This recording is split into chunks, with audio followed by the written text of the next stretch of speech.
मराठी प्राथमिक शाळेत आणि त्यानंतर आमच्या जीवनवार आमच्या दुर्डंबर हायस्कूलमध्ये त्यांचं माध्यमिक शिक्षण झालं.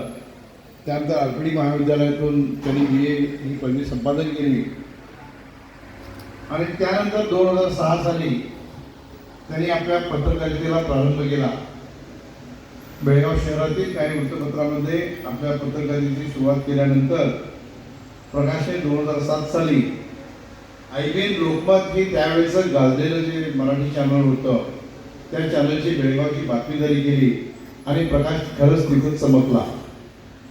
प्रकाशच्या कर्तृत्वाची चुणूक बेळगावकरांना IBN लोकमत मधूनच पाहायला मिळाली.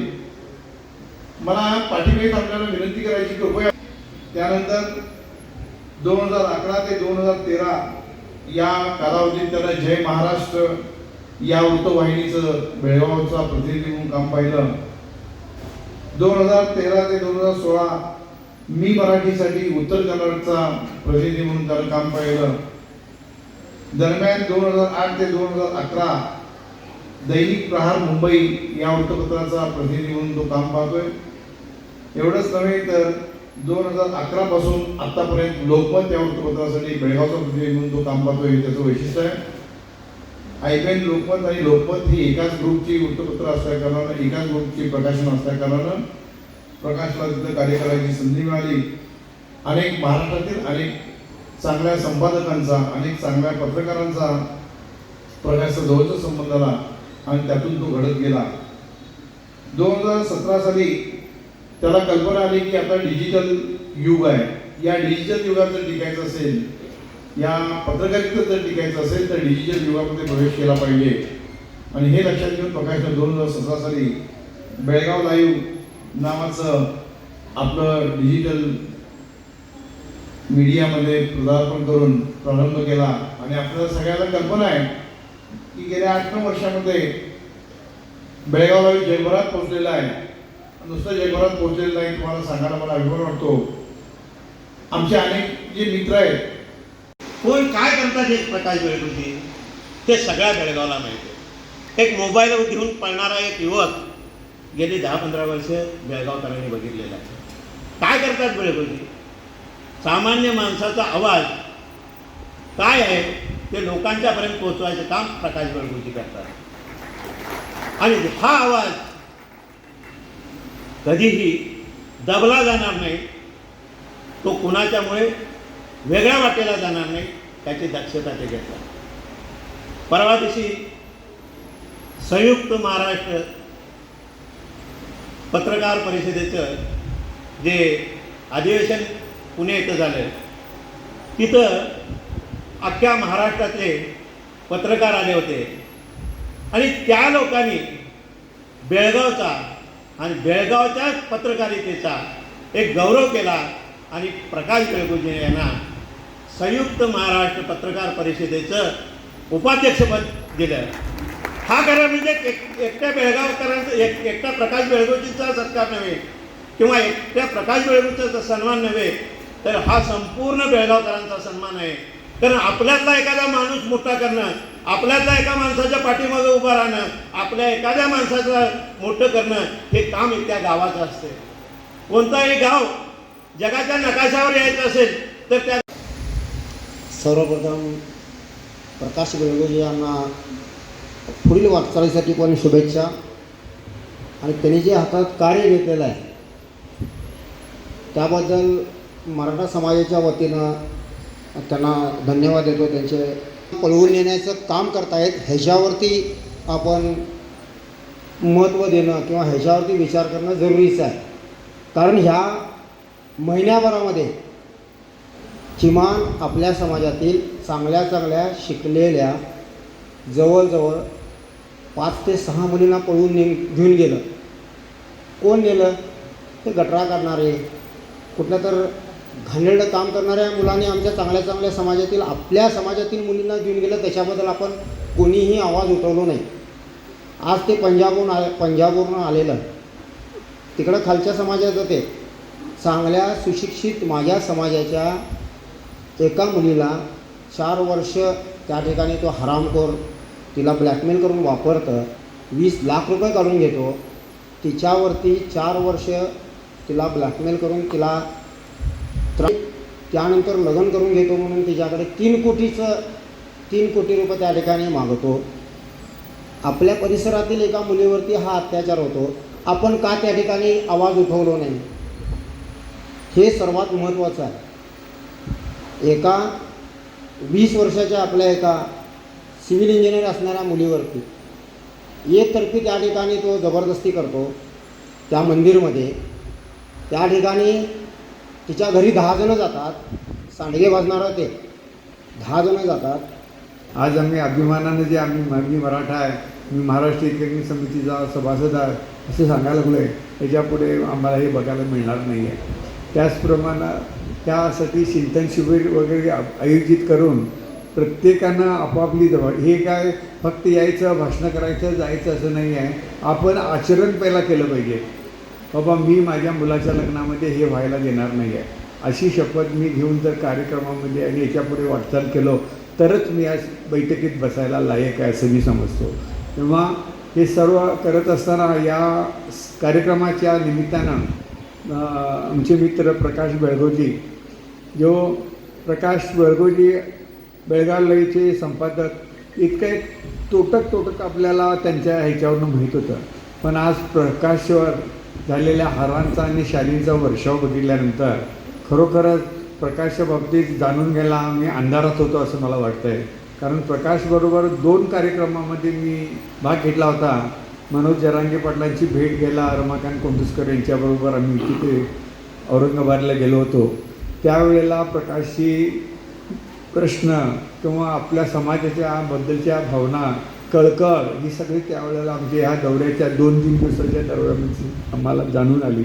त्यानंतर एकदा मुंबईला आम्हाला जायचा प्रसंग आला.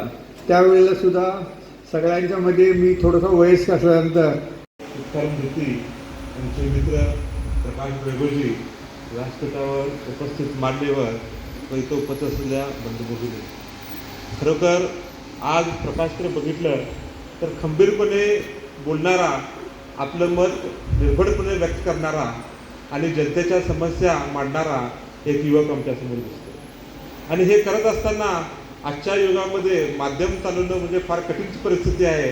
आणि अशा ह्या कठीण परिस्थितीमध्ये प्रकाशनं बेळगाव परिसरातलं अत्यंत नंबर 1 माध्यम होणं म्हणजे त्याचा हा जो पुस्तक प्रकाशनाचा जो प्रश्न होता की मराठा समाजासमोर असलेले असंख्य प्रश्न, मला वाटतं की ह्याच्यावर चिंतन होणं अत्यंत काळाची गरज आहे.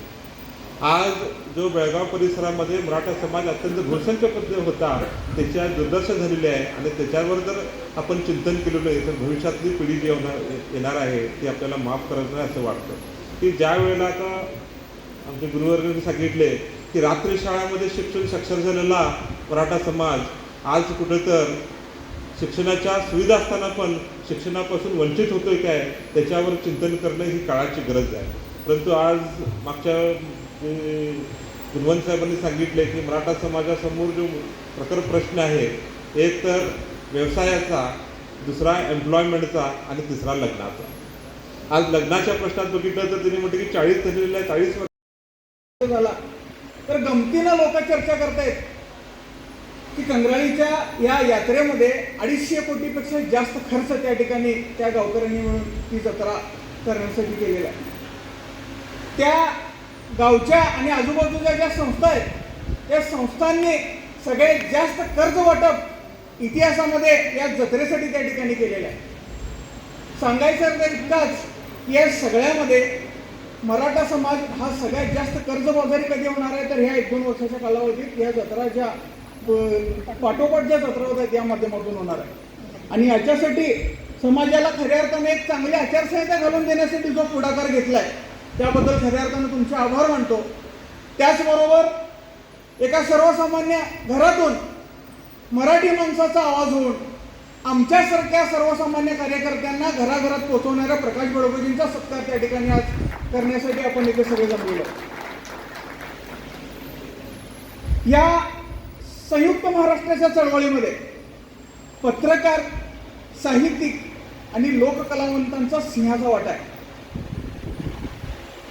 पत्रकारांनी सत्याची बाजू मांडत